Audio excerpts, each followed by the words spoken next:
أعوذ بالله من الشيطان الرجيم. بسم الله الرحمن الرحيم. رب اشرح لي صدري ويسر لي أمري واحلل عقدة من لساني يفقهوا قولي.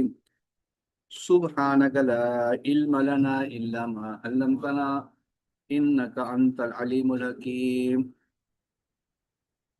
رب ارحمهما كما ربياني صغيرا. اللهم فانصر ساكر المسلمين في كل مكان أينما كانوا ومن كانوا. اللهم صل على سيدنا محمد عبدك ورسولك وصل على المؤمنين والمؤمنات والمسلمين والمسلمات.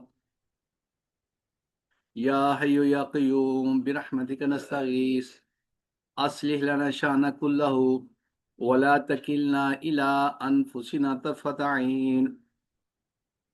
رضينا بالله ربا وبالإسلام دينا محمد صلى الله عليه وسلم رسولا ونبيا. ربي أعوذ بك من همزات الشياطين وأعوذ بك رب أن يحضرون. لا إله إلا الله الحليم الكريم سبحان الله رب العرش العظيم والحمد لله رب العالمين. نسألك الموجبات رحمتك وعظائم مغفرتك والغنيمة من كل بر وسلامة من كل اسم. لا تدع لنا ذنبا إلا غفرت ولا هما إلا فرجت ولا حاجة هي لك رضا إلا قضيتها يا أرحم الراحمين. اللهم إنك عفو كريم تحب العفو فاعف عنا يا غفور. رب أعوذ بك من همزات الشياطين وأعوذ بك رب أن يحضرون. اللهم فانصر ساكر المسلمين في كل مكان أينما كانوا ومن كانوا. لا إله إلا الله الحليم الكريم. أعوذ بالله من الشيطان الرجيم بسم الله الرحمن الرحيم. تو آج کا ہمارا سبق کافی دن اس میں بیچ میں گیپ آ گیا، بہرحال اللہ معاف فرمائے کمی بتائیوں کو. تو آج کا ہمارا سبق ہے آیت نمبر 144 سورہ الاعراف، اور آج کیا کہتے ہیں 9واں سپارہ ہے، اور آج تاریخ ہے 14 اپریل 2026. تو پیچھے سیدنا موسیٰ علیہ السلام کا واقعہ چل رہا ہے. تو اللہ جل شانہ نے جب بنی اسرائیل کو سب کو غرق کر دیا، اور وہ کیا کہتے ہیں اس کے بعد اللہ پاک نے ان کو اپنے پاس کام کرنے کے لیے اپنے پاس بلایا. تو اب یہ وہ بات جو ہے کیا کہتے ہیں چل رہی ہے کہ وہاں پر جب آپ تھے طور کے اوپر، پہاڑ کے اوپر، تو اللہ پاک سے کہا کہ اللہ پاک میں آپ کو دیکھنا چاہتا ہوں.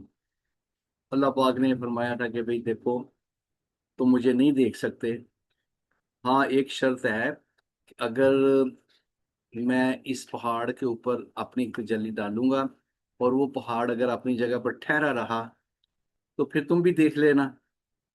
اگر تو پھر یہی ہوا کہ اللہ پاک فرماتے ہیں کہ فَلَمَّا تَجَلَّى رَبُّهُ لِلْجَبَلِ جَعَلَهُ دَكًّا وَخَرَّ مُوسَىٰ صَعِقًا. تو جب اللہ جل شانہ نے اپنی کیا کہتے ہیں تجلی ڈالی اس پہاڑ کو، تو پہاڑ ریزہ ریزہ ہو گیا، موسیٰ علیہ السلام بے ہوش ہو گئے.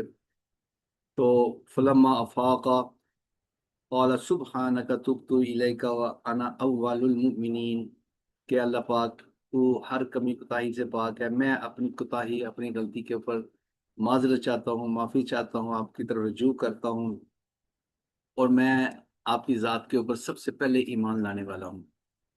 اس کے آگے اللہ جل شانہ نے فرمایا کہ قال یا موسیٰ انی اصطفیتک علی الناس برسالتی وبکلامی فخذ ما آتیتک وکن من الشاکرین. اس پر اللہ جل شانہ نے فرمایا کہ اے موسیٰ میں نے آپ کو چن لیا ہے علی الناس، لوگوں میں سے جتنے بھی اس وقت لوگ موجود ہیں دنیا میں، ان میں سے میں نے آپ کو چن لیا ہے برسالتی، اپنی رسالت کے لیے، اپنا پیغام پہنچانے کے لیے، ابھی کلام ہی جو مجھ سے کلام آپ کر رہے ہیں یہ ساری بات آگے لوگوں تک پہنچانے کے لیے میں نے آپ کو چن لیا ہے.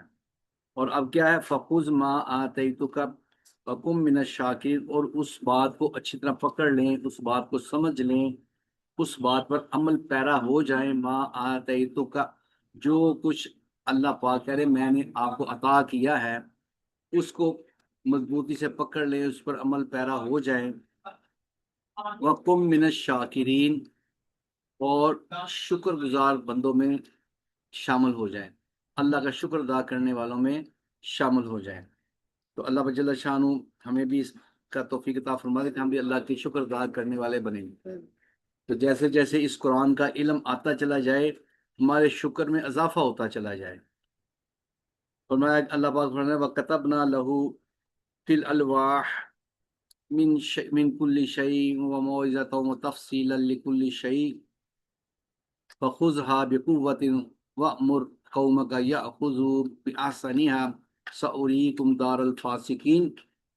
تو اللہ پاک نے فرمایا وَكَتَبْنَا لَهُ فِي الْأَلْوَاحِ، تو ہم نے جو الواح، جو تختیاں، جو جسے کہتے ہیں کہ آج کے دور میں جس پیپر کے اوپر اللہ نے وہ تورات لکھ کے دی تھی، اللہ پاک فرماتے ہیں کہ وَكَتَبْنَا لَهُ فِي الْأَلْوَاحِ، ہم نے اس کے اوپر لکھ دی ہیں وہ من کل شیء، ہر چیز کی تفصیل اس الواح کے اندر، ان کے پیجوں کے اوپر، صفحوں کے اوپر لکھ دیا ہے، اور من کل شیء ہر چیز ہی لکھ دی ہے۔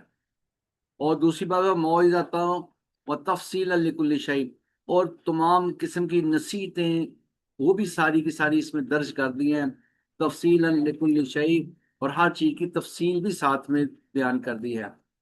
اور آپ نے کیا کرنا ہے فخذها بقوت، آپ اس کو مضبوطی سے پکڑنا، مضبوطی سے پکڑنے سے مراد یہ نہیں ہے کہ اس کتاب کو ہاتھ سے پکڑ کے کہ یہ بڑا میں نے مضبوطی سے پکڑا ہے، اس سے مراد یہ ہے کہ اس کے اوپر عمل پیرا ہو جائے مضبوطی کے ساتھ، کہ کوئی عمل چھوٹنے نہ پائے، کوئی بات اللہ کی رہ نہ جائے، تمام اللہ کے احکامات کو مضبوطی سے اس کے اوپر عمل پیرا ہو جائیں۔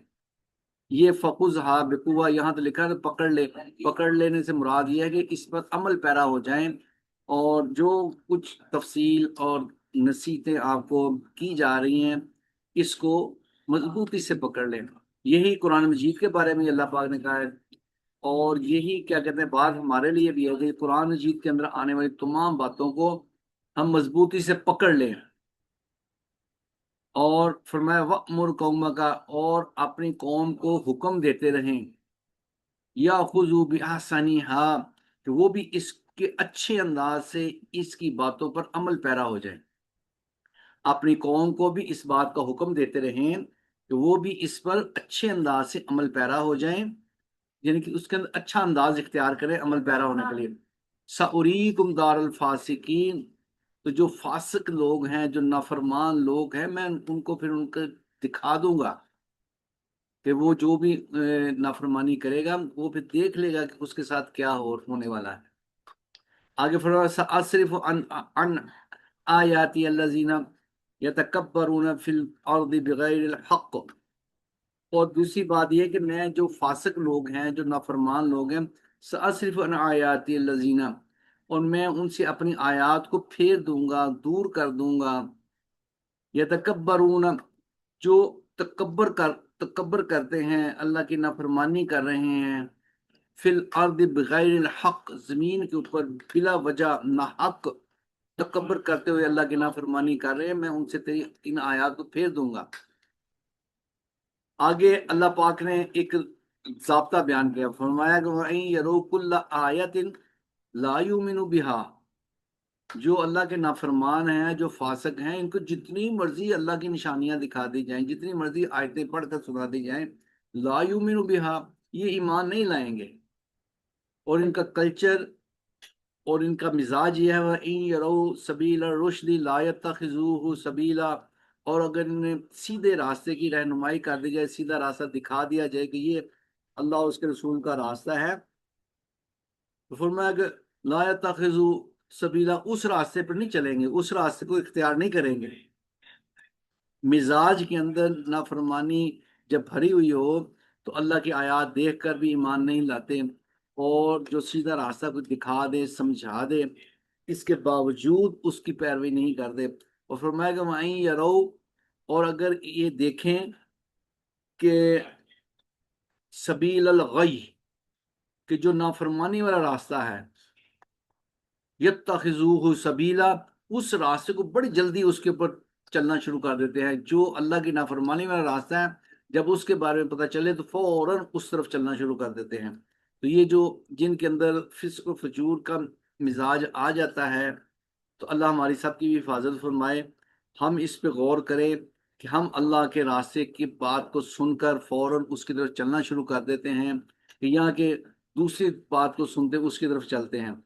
اس دلی طور پر جو ٹیڑھا پن ہے، اللہ ہمارا دور فرما دے، اور ہم کیا ہیں کہ ہم 100% اللہ کے اس راستے، قرآن مجید والے راستے کو اختیار کرنے والے بن جائیں۔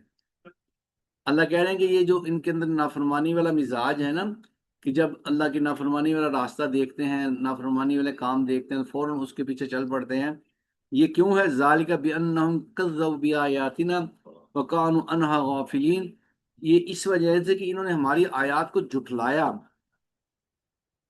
اور ہماری آیات سے غافل، پتہ ہی نہیں اللہ نے کیا کہا ہے، اللہ کیا کہنا چاہ رہے ہیں، اللہ نے کیا کیا احکامات دیے ہیں، ان کو سمجھنا ہی نہیں چاہتے، ان کو دیکھنا ہی نہیں چاہتے۔ اور اگر کوئی اللہ کا حکم ان کے سامنے آ جائے تو اسے جھٹلاتے کہ نہیں نہیں میں نہیں مانتا، یہ نہیں، ایسے نہیں ہے۔ اس کے اندر 100 تعویلیں نکالتے ہیں، اپنے لیے جواز پیدا کرتے ہیں۔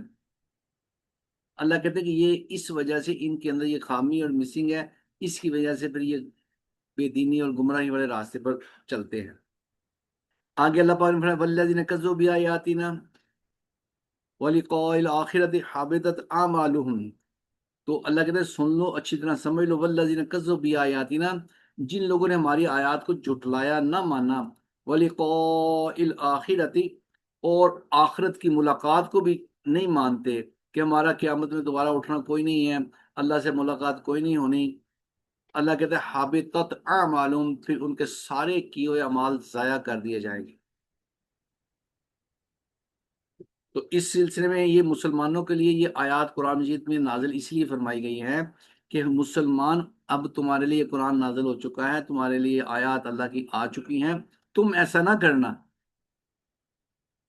تم جھٹلانے والوں میں شامل نہ ہونا، تم آخرت کا انکار کرنے والے میں نہ ہونا، ورنہ کیا ہوگا؟ حبطت اعمالکم، تمہارے بھی اعمال ضائع کر دیے جائیں گے۔ اس لیے یہ آیات قرآن مجید میں بطور ریفرنس اللہ پاک نے نازل فرمائی ہیں، یہ قرآن مجید کا حصہ بنایا ہے، یہ ہمارے سمجھانے کے لیے، ہماری تربیت کے لیے، ہماری رہنمائی کے لیے ہے۔ اسی قرآن مجید کی ہر آیت ہی ہماری رہنمائی کے لیے ہے۔ اس کو یہ سمجھنا یہ موسیٰ علیہ السلام کا واقعہ تھا جی، وہ گزر کے بات ہو گئی، نہیں نہیں نہیں نہیں، اللہ پاک نے جو قرآن مجید کا اس کو حصہ بنایا ہے، اس کے پیچھے ایک حکمت ہے، اس کو سمجھ کر چلنا ہے۔ یہ اس کو سابقہ انبیاء کا واقعہ سمجھ کے اور ایک ہسٹوریکل کیا کہتے ہیں بات سمجھ کے کہ ایک پریویس سٹوری بیان کی جا رہی ہے، سمپل از دیٹ، نہیں نہیں نہیں، اس کے اندر ساری آنے والی باتیں میرے اور آپ کو وارننگ کے لیے بھی ہیں، سمجھانے کے لیے بھی ہیں، ہماری تربیت کے لیے بھی ہیں۔ اللہ کہہ رہے ہیں والذین کذبوا بآیاتنا، اور وہ لوگ جو ہماری آیات کو جھٹلاتے ہیں، ولقاء الآخرۃ، اور ہماری آخرت میں جو ملاقات ہونی اس کو بھی جھٹلاتے ہیں۔ اللہ کہتے ہیں پھر کیا ہوگا؟ حبطت اعمالهم، پھر میں ان کے سارے اعمال ضائع کر دوں گا۔ هل یجزون الا ما كانوا يعملون، تو پھر یہ بہتر بدلہ نہیں ہے جو انہوں نے اعمال اختیار کیے ہیں ان کے لیے؟ اللہ پاک ہمیں اس بات کی سمجھ عطا فرما دے، ہم انتہائی احتیاط کے ساتھ اس دنیا میں زندگی گزاریں گے، کوئی بیوقوفی، کوئی نادانی اور کوئی ایسا عمل نہیں کریں گے کل کو اس پہ پچھتاوا ہو۔ قرآن مجید کی سورہ ملک کے اندر ایک آیت اللہ پاک نے بیان کی ہے کہ وہ لکھا ہوا ہے کہ اللہ پاک فرماتے ہیں وَقَالُوا لَوْ كُنَّا نَسْمَعُ نَعْقِلُ مَا كُنَّا فِي أَصْحَابِ السَّعِيرِ، کہ قیامت والے دن بہت سارے لوگ یہ کہیں گے وَقَالُوا لَوْ كُنَّا نَسْمَعُ، کاش ہم سن ہی لیتے، قرآن کی بات کو ایک دفعہ ہی سن لیتے، او نَعْقِلُ، یا عقل سے تھوڑا سا کام لیتے، وَمَا كُنَّا فِي أَصْحَابِ السَّعِيرِ، تو پھر آج دوزخیوں میں ہم شمار نہ ہوتے۔ تو اس لیے یہ قرآن سنایا جا رہا ہے کہ اس کو اس نیت سے سن لیں کہ یہ میرے لیے اللہ نے احکامات نازل کیے ہیں، جو قرآن میری ذات کے لیے ہے، میرے لیے ہے، تو اس لیے اس کو اس نظر سے سننا، یہ ساری باتیں مجھے کہی جا رہی ہیں، مجھے سمجھائی جا رہی ہیں۔ اس صاحب کا نبیوں کی یا یہودیوں کی بات بیان کر کے بات ختم نہیں ہوئی، بلکہ اللہ یہ بتانا چاہ رہے ہیں کہ پہلے لوگوں نے یہ غلطیاں کی، اس کی وجہ سے وہ اللہ کے دربار میں راندہ درگاہ ہوئے، ان کے مال ضائع ہوئے، تم ایسا نہ کرنا۔ اللہ پاک فرمانے ہیں واتخذ قوم موسیٰ من بعده من حلیہم عجلا جسدا لہ خوار الم یروا انہ لا یکلمہم ولا یہدیہم سبیلا اتخذوا کانوا ظالمین۔ اللہ پاک فرما رہے ہیں کہ سیدنا موسیٰ علیہ السلام جب طور پر تشریف لے گئے، اس کے پیچھے ان کی قوم نے اپنے زیورات، کیا کہتے ہیں، ایک سامری جادوگر تھا، وہ انہی میں سے تھا، ان میں تھا، تو وہ کیا کیا اس نے کیا کیا کہ اس نے کہا کہ موسیٰ علیہ السلام کو مسنگ ہو گئی ہے اللہ کے بارے میں، تو اصل خدا تو میں تمہیں بنا کے دکھاتا ہوں، تو تم سارے اپنے جولری اور زیور لے آؤ۔ اس نے کیا کیا کہ جولری اور زیور ساری عورتوں سے اکٹھے کیے، اور اکٹھے کر کے ایک چھوٹا گائے کا بچڑا بنا دیا، اور اس کے اندر ایسی، کیا کہتے ہیں، ایئر وینٹیلیشن کرا دی کہ جس سے اس کے اندر ہو ہو کی آواز آتی تھی۔ تو بہرحال اس نے، کیا کہتے ہیں، ساری قوم کو گمراہ کر دیا، اور ساری قوم اس کے پیچھے لگ گئی۔ بہت کم لوگ تھے جو نہیں، جنہوں نے کہا کہ یہ غلط ہے، یہ ایسا نہیں کرنا چاہیے، لیکن اکثریت کے اندر ایسا ہی تھا کہ انہوں نے اس بچڑے کے خدا بنا کے اس کی پوجا شروع کر دی۔ موسیٰ علیہ السلام موجود ہیں، سیدنا ہارون علیہ السلام وہاں موجود ہیں، ہارون علیہ السلام موسیٰ علیہ السلام کے بھائی، وہ بھی نبی ہیں، اور وہ وہاں موجود ہیں۔ ان کی موجودگی میں ساری قوم جو ہے نا، وہ، کیا کہتے ہیں، اللہ کی نافرمانی پہ اڑ گئی، اور اس بچڑے کو، گائے کے بچے کو خدا بنا کے وہ اس کو پوجنا شروع کر دیا۔ اللہ نے آگے بات کو کٹ کر کے کہا الم یروا انہ لا یکلمہم، کیا یہ دیکھتے نہیں ہیں کہ یہ بچڑا جس کو یہ خدا سمجھ کے اس کی پوجا کر رہے ہیں، ان سے کوئی بات چیت بھی نہیں کرتا، ولا یہدیہم سبیلا، نہ انہیں کوئی سیدھے راستے کی رہنمائی کرتا ہے، اتخذوہ وکانوا ظالمین، اور اسے انہوں نے اپنا معبود بنا لیا ہے، اس کو پوجنا شروع کر دیا ہے۔ عجیب سی بات ہے۔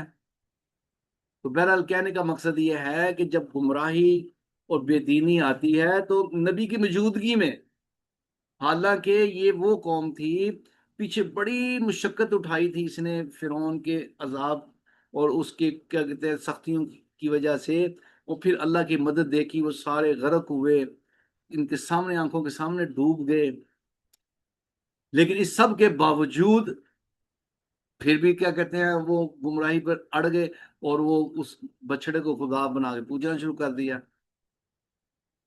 اللہ اکبر۔